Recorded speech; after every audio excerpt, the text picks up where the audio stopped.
नमस्कार साथियों, मैं आप सभी प्यारे भाई बहनों का आपके अपने YouTube चैनल पर हार्दिक स्वागत करता हूं। जैसा कि हम लोगों ने पिछले सेशन में हिंदी के बहुत ही महत्वपूर्ण प्रश्नों का अभ्यास किया था, उसी क्रम में आज फिर से हम लोग हिंदी के महत्वपूर्ण प्रश्नों का अभ्यास करेंगे जो कि सभी परीक्षाओं के लिए अति महत्वपूर्ण होंगे, जैसे कि UP TET, C TET, super TET या उत्तर प्रदेश पुलिस। इन सभी में परीक्षा की दृष्टि से हिंदी के महत्वपूर्ण प्रश्न रहने वाले हैं। तो उम्मीद करता हूं आप सभी लोगों को सेशन बहुत अच्छा लगेगा। आप लोग बहुत ही ध्यानपूर्वक आप इस सेशन को ज्वाइन करें, निश्चित ही आप लोगों को काफ़ी लाभ होने वाला है। तो चलिए शुरुआत करते हैं हम लोग आज के इस सेशन की अपने महत्वपूर्ण हिंदी के प्रैक्टिस सेट की। तो यहाँ पर हम लोग बहुत से महत्वपूर्ण प्रश्नों को देखेंगे, उनका विस्तृत अध्ययन भी करेंगे। यहाँ पर प्रश्न नंबर 1, हिंदी में कौन सा व्यंजन काकल्य, यहाँ काकल्य कहा जाता है? जो दिए हुए व्यंजन हैं इनमें कौन सा व्यंजन काकल्य व्यंजन है या किसको काकल्य व्यंजन कहा जाता है? क्या चा को कहा जाता है, रा को कहा जाता है, हा को कहा जाता है या फिर अड़ा को कहा जाता है? का खा गा घा में कौन सा ऑप्शन सही होगा? तो यहाँ पर जो काकल्य व्यंजन है वो हा को कहा जाता है। हा बिल्कुल आंसर सही है। चा को स्पर्श कहा जाता है। क्या कहा जाता है? चा को स्पर्श संघर्षी व्यंजन कहा जाता है। संघर्षी व्यंजन कहा जाता है। रा को क्या कहते हैं? रा को लुंठित व्यंजन कहते हैं। क्या कहते हैं? तो रा को लुंठित व्यंजन कहा जाता है। हा काकल्य हो गया। और जो ये अड़ा है इसको कहा जाता है उच्छिप्त व्यंजन। क्या कहा जाता है? उच्छिप्त व्यंजन कहा जाता है। हिंदी में उच्छिप्त व्यंजनों की संख्या 2 होती है, डा और एक होता है अड़ा। एक अड़ा एक अढ़ा होता है। क्लियर है? और जो स्पर्श संघर्षी व्यंजन होते हैं इनकी संख्या 4 होती है। कौन कौन से? चा, छा, जा और झा। क्लियर है? तो ये आप लोग याद रखिएगा। चलते हैं दूसरे प्रश्न पर। प्रश्न नंबर 2, मात्रा स्वर को क्या कहते हैं? जो मात्रा होती है स्वर की उसे क्या कहा जाता है? क्या वर्ण कहते हैं, समरूप या ग्रेफिम कहते हैं, रूप कहते हैं या फिर शब्द कहते हैं? तो कौन सा ऑप्शन सही होगा क ख ग घ में? तो यहाँ पर जो ऑप्शन सही होगा वो ख ऑप्शन बिल्कुल सही होगा। जो मात्रा होती है, स्वर मात्रा होती है, उसे क्या कहा जाता है? समरूप या फिर ग्रेफिम कहा जाता है। देखते हैं अगला प्रश्न। प्रश्न नंबर 3, लिंग की दृष्टि से दही क्या है? आपको दही बताना है क्या है। क्या स्त्रीलिंग है, क्या पुल्लिंग है, नपुंसक लिंग है या फिर उभयलिंग है? का खा गा घा कौन सा ऑप्शन होगा? तो मैं बता दूं, हिंदी में लिंग 2 प्रकार के होते हैं। 2 प्रकार के होते हैं। तो यहां पर ऑप्शन 4 दिए हैं, इसका मतलब 2 तो बिल्कुल नहीं हो सकते। तो कौन कौन से वो 2 प्रकार होते हैं? तो आप कहेंगे एक होता है स्त्रीलिंग और दूसरा होता है पुल्लिंग। तो हिंदी के जो लिंग होते हैं वो 2 होते हैं, स्त्रीलिंग होता है और क्या होता है? एक पुल्लिंग होता है। तो 2 तो ये नहीं होंगे। तो कौन सा होगा, स्त्रीलिंग या पुल्लिंग? तो दही क्या है? दही एक पुल्लिंग शब्द है। क्या कहा जाता है? दही खट्टा है। ठीक है, तो इस प्रकार से दही पुल्लिंग शब्द होता है। चलते हैं अगले प्रश्न पर। प्रश्न नंबर 4, निम्नलिखित में पुल्लिंग शब्द नहीं है। ध्यान देना है, पूछा है पुल्लिंग शब्द नहीं है। तो कौन सा नहीं है? क्या रत्न पुल्लिंग नहीं है, क्या मोती पुल्लिंग नहीं है, नकल पुल्लिंग नहीं है या फिर बचपन शब्द पुल्लिंग नहीं है? तो यहाँ पर जो दिए हुए विकल्प हैं इनमें जो है नकल शब्द जो है ये पुल्लिंग नहीं है, नकल जो है ये स्त्रीलिंग शब्द है। क्या है?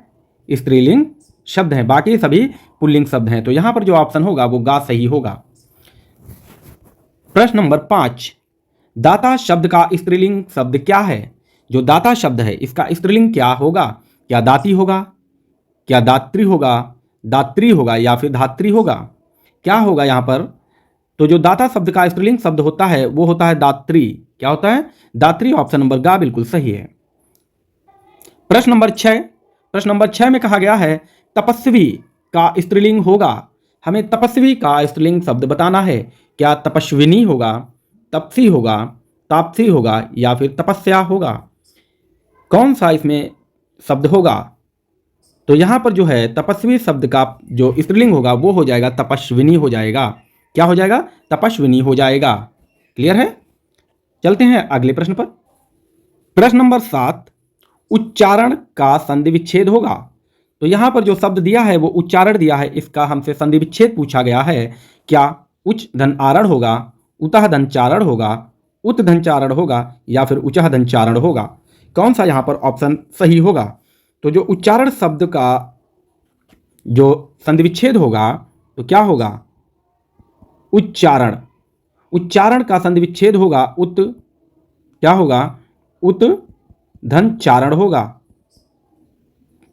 और यहां पर जो संधि है वो कौन सी संधि है? तो आप कहेंगे व्यंजन संधि है। कौन सी है? व्यंजन संधि है। व्यंजन शब्द में संधि में व्यंजन वर्णों का ही योग होता है। क्लियर है? ओके, चलते हैं अगले प्रश्न पर।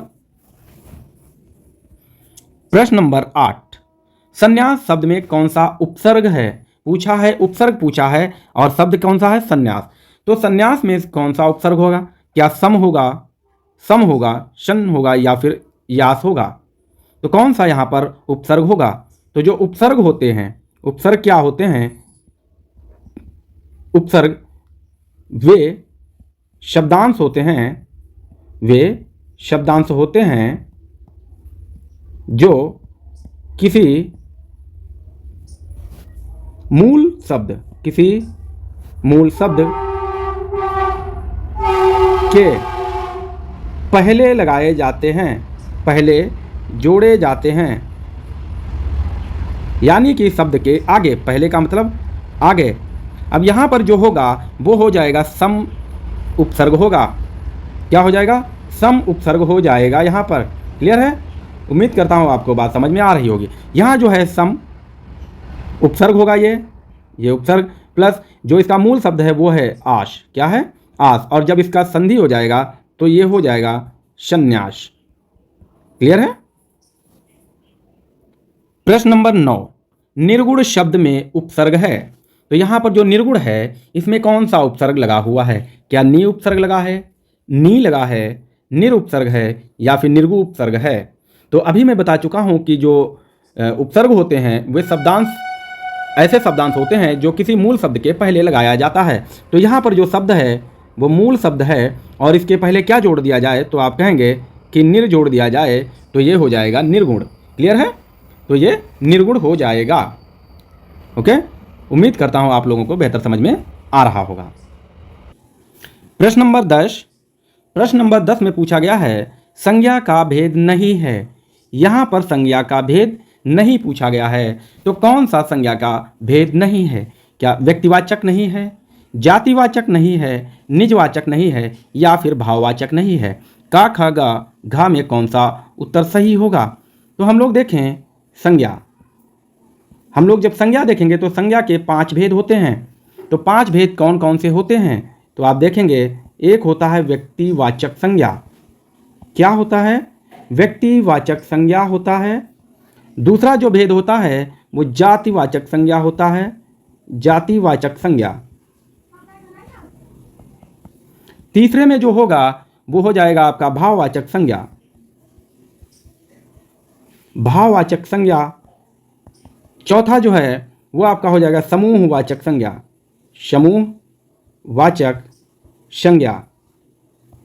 और पांचवा जो है वो हो जाएगा आपका द्रव्यवाचक संज्ञा। क्या होगा? द्रव्यवाचक संज्ञा हो जाएगा।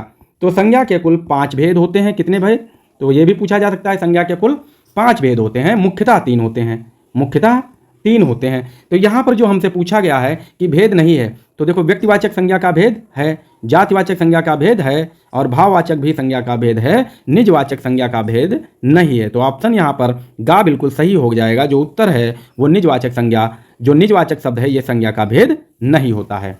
देखते हैं अगला प्रश्न। प्रश्न नंबर 11। प्रश्न नंबर 11 क्या है? निम्नलिखित शब्दों में विशेषण नहीं है। यहाँ पर पूछा गया है कि विशेषण नहीं है। क्या श्रव्य विशेषण नहीं है, सर्व विशेषण नहीं है, गर्भ विशेषण नहीं है, या फिर भव्य विशेषण नहीं है? तो कौन सा यहाँ पर शब्द होगा?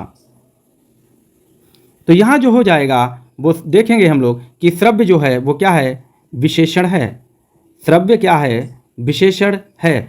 तो विशेषण क्या होते हैं? विशेषण वे शब्द होते हैं जो संज्ञा या सर्वनाम की विशेषता बताते हैं, विशेषता बताते हैं, उन्हें हम कहते हैं विशेषण। तो यहाँ पर जो श्रव्य है ये भी विशेषण है, सर्व विशेषण है और भव्य भी विशेषण है। यहाँ पर जो गर्व है, ये गर्व क्या है? गर्व जो है विशेषण नहीं होता है, ठीक है, गर्व विशेषण नहीं है।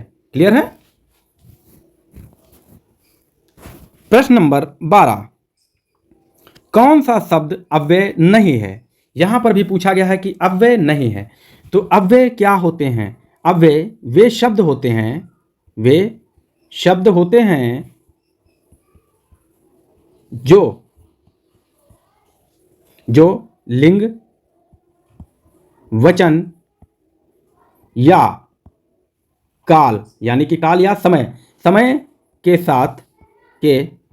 साथ परिवर्तित नहीं होते हैं, परिवर्तित नहीं होते हैं, तो उन्हें हम लोग कहते हैं अव्यय। यानी कि ऐसे शब्द, अव्यय जो हैं वो ऐसे शब्द होते हैं जो कि ना तो किसी लिंग के आधार पर बदलते हैं, ना ही वचन के आधार पर, ना काल के आधार पर बदलते हैं, ठीक है, तो उन्हीं को हम लोग अव्यय कहते हैं। तो अव्यय यहाँ पर जो है आज, तो आज जो है ये क्या है? अव्यय शब्द है। कल भी अव्यय शब्द है और इधर भी अव्यय शब्द है, क्योंकि इनमें लिंग, वचन और काल के आधार पर कोई भी परिवर्तन नहीं होता है, ठीक है। जैसे कहा जाए कि राम आज घर आएगा, अगर यही कहा जाए कि सीता, अब देखो लिंग बदला हमने, सीता आज घर आएगी, तो यहाँ जो है क्रिया तो बदल गई, आएगी, और यहाँ आएगा, परंतु जो आज शब्द है इसमें कोई भी परिवर्तन नहीं हुआ है। तो ऐसे ही शब्दों को हम लोग अव्यय कहते हैं। तो यहाँ पर जो है अव्यय नहीं होगा तो उसे कहेंगे किसका जो है अव्यय, किसे जो है वो अव्यय नहीं होगा, क्योंकि किसे को हम किस में बदल सकते हैं? किस में भी बदल देते हैं, किसको में बदल जाता है, ठीक है ना, किसको बदल जाता है, किस में बदल जाता है, किसने, तो इनमें किसे जो है ये बदल जाता है, परंतु आज, कल और इधर जो है शब्दों का कोई भी परिवर्तन नहीं होता है। प्रश्न नंबर 13, परिमाणवाचक क्रिया विशेषण है। यहां पर जो दिया गया है परिमाणवाचक क्रिया विशेषण अव्यय पूछा है। तो यहां पर परिमाणवाचक क्या होता है? जो किसी पदार्थ की मात्रा को बताते हैं, उन्हें हम परिमाणवाचक क्रिया विशेषण कहते हैं। तो यहाँ जो है सर्वदा है, क्या यह परिमाण का बोधक है? तो आप कहेंगे सर्वदा परिमाण को नहीं बताता है, ये सभी स्थान के बारे में बताता है, समय के बारे में बताता है, ठीक है। सर्वदा यानी कि ये समय का बोध करा रहा है। सर्वत्र मतलब सभी जगह, और सर्वदा का मतलब होता है हमेशा, ठीक है, सर्वदा सभी समय में, और सर्वत्र का मतलब होता है सभी जगह में। तो ये क्या बता रहा है? ये स्थान का बोध करा रहा है। लेकिन इतना कितना, तो ये क्या कर रहा है? इतना मतलब इतनी चीनी, इतना पानी, तो ये परिमाण का बोधक है। तो यहाँ पर जो आंसर होगा वो इतना जो है ये परिमाणवाचक होगा, और गलत ये क्या है? ये भी विशेषण, और ये सभी विशेषण शब्द हैं। क्लियर है? ओके। प्रश्न नंबर 14, कौन सा शब्द घर का पर्यायवाची है? तो यहां पर घर का पर्यायवाची बताना है। क्या विहार घर का पर्यायवाची है? क्या इला घर का पर्यायवाची है? आश्रम घर का पर्यायवाची है? या फिर गेह घर का पर्यायवाची है? कौन सा ऑप्शन हो जाएगा? कौन सा शब्द घर का पर्यायवाची है? तो क्या हो जाएगा? विहार होगा, इला होगा, आश्रम होगा, या फिर गेह होगा? क्या होगा? तो यहां पर जो है घर का पर्यायवाची होगा वो क्या होगा? गेह हो जाएगा। घर का पर्यायवाची गेह हो जाएगा, ठीक है। इसके अलावा और भी घर के पर्याय में जो होते हैं उनमें हम कह सकते हैं गृह, कह सकते हैं गृह, ठीक है। इसी को हम सदन कह सकते हैं, सदन होता है। धाम होता है, क्या होता है? धाम होता है। निकेतन हो जाता है, निकेतन हो जाएगा। निलय होगा, मंदिर हो जाएगा। क्लियर है? मंदिर हो जाएगा। इसी प्रकार अगर हम लोग देखें कि जो है विहार का मतलब होता है घूमना। क्या होता है? घूमना होता है। इसका जो है अर्थ है ये क्या है? विहार का मतलब अर्थ। तो विहार के जो अन्य पर्याय में हो जाएंगे वे क्या हो सकते हैं? इसको हम लोग कुटिया कह सकते हैं, मठ कह सकते हैं, ठीक है, संघ कह सकते हैं, अखाड़ा कहते हैं, और आश्रम। तो जो इला जो है ये किसका पर्याय है, तो आप कहेंगे इला जो है ये पृथ्वी का पर्याय है, पृथ्वी का पर्याय है। इसके अलावा पृथ्वी को और क्या कहते हैं, तो धरा कहा जाता है, भू कहा जाता है, और क्या कहते हैं, तो इसको उर्वी कहा जाता है। ठीक है, उर्वरी कहा जाता है, अवनी कहा जाता है, अवनी कहते हैं, और वसुंधरा भी इसे कहते हैं, वसुंधरा। क्लियर है।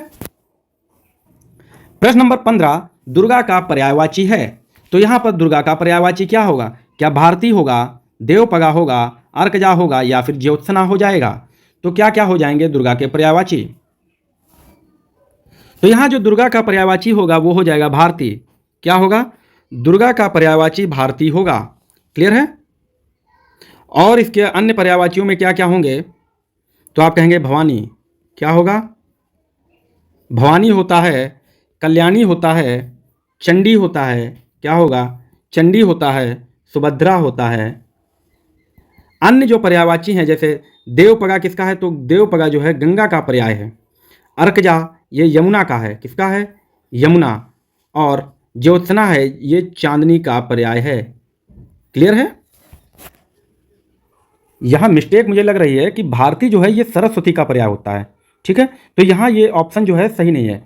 तो दुर्गा के पर्यायवाची हैं जो भवानी, चंडी और सुभद्रा होते हैं। ठीक है, भारती जो है, भारती ये सरस्वती का पर्यायवाची होता है। किसका होता है, तो सरस्वती का पर्याय भारती होता है। ठीक है।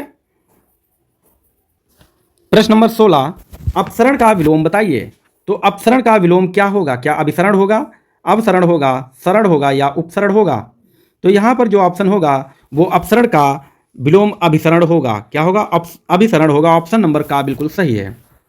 प्रश्न नंबर 17, कौन सा शब्द शुद्ध है। यहाँ पर हम लोगों को शुद्ध शब्द बताना है। पारणति होता है, परिणति होता है, परिणति होता है, या फिर पारिणति होता है।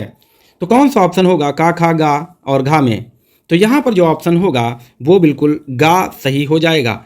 परिणति जो है शुद्ध वर्तनी है, बाकी सब गलत लिखे हुए हैं। प्रश्न नंबर 18, प्रश्न नंबर 18 जो है कह रहा अंधेर नगरी नाटक के रचनाकार। जो अंधेर नगरी नाटक है इसको किसने रचा था या किसने लिखा था। क्या जयशंकर प्रसाद ने लिखा, मोहन राकेश ने लिखा, भारतेंदु हरिश्चंद्र ने लिखा। ऑप्शन यहाँ पर 3 ही हैं, तो किसने इसको लिखा था। तो यहाँ पर जो ऑप्शन होगा वो गा हो जाएगा, भारतेंदु हरिश्चंद्र ने अंधेर नगरी को लिखा था। ठीक है। जयशंकर प्रसाद ने जैसे क्या लिखा है, आंसू लिखा है, कामायनी लिखा है, बहुत ही महत्वपूर्ण है। ठीक है। मोहन राकेश ने जैसे लिखा आषाढ़ का एक दिन, ये रचना मोहन राकेश की है, आषाढ़ का एक दिन। क्लियर। प्रश्न नंबर 19, नाक रगड़ना मुहावरे का अर्थ है। नाक रगड़ना मुहावरे का अर्थ है, तो क्या होगा, क्या खुजली करना होता है, माफ़ी मांगना, जूता साफ करना, या फिर अर्थ ज्ञात नहीं। तो जो नाक रगड़ने का अर्थ होता है, मुहावरे का अर्थ, वो होता है माफ़ी मांगना, जो कि ऑप्शन नंबर खा बिल्कुल सही दिया हुआ है। प्रश्न नंबर 20 आज का अंतिम प्रश्न है। प्रश्न नंबर 20 में कहा गया है गबन किसकी रचना है। जो गबन रचना है ये किसकी है, क्या महादेवी वर्मा की है, निराला की है, प्रेमचंद्र की है, या फिर जयशंकर प्रसाद की है। तो किसकी रचना है, तो आप यहाँ पर कहेंगे कि गबन जो है ये मुंशी प्रेमचंद्र की रचना है। ऐसे ही अलग और लिख लेते हैं तो कफन भी मुंशी प्रेमचंद्र की है। ठीक है। पूस की रात, पूस की रात महत्वपूर्ण है। मंगल सूत्र, मंगल सूत्र ये बहुत महत्वपूर्ण है। और एक और लिख लीजिए आप लोग, रंगभूमि। क्या लिखेंगे, रंगभूमि बहुत महत्वपूर्ण है। जैसे महादेवी वर्मा की रचनाओं में क्या है, तो यामा हो जाती है। और क्या लिख लेंगे, दीपशिखा लिख लीजिए, यामा दीपशिखा लिख लीजिए। निराला, निराला की क्या है, तो निराला में जो है इन्होंने लिखा है जैसे जूही की कली, जूही की कली, भिक्षुक लिखा है इन्होंने। जयशंकर प्रसाद में अभी हमने बता चुके हैं, तो इसके अलावा लिख लो ध्रुव स्वामिनी, ये इनका नाटक है। ठीक है। तो आज हम लोगों ने महत्वपूर्ण 20 प्रश्नों का अभ्यास किया है। बताइएगा आप सभी लोग, आप लोगों को सेशन कैसा लगा है। उम्मीद करता हूं कि आप लोगों को सेशन बहुत अच्छा लग रहा होगा। आज के लिए इतना ही, मिलते हैं अगले वीडियो में। तब तक के लिए बाय बाय, टेक केयर। और आप लोग स्वस्थ रहें, मस्त रहें, घर पर भी आप लोग तैयारी बेहतर से करते रहें।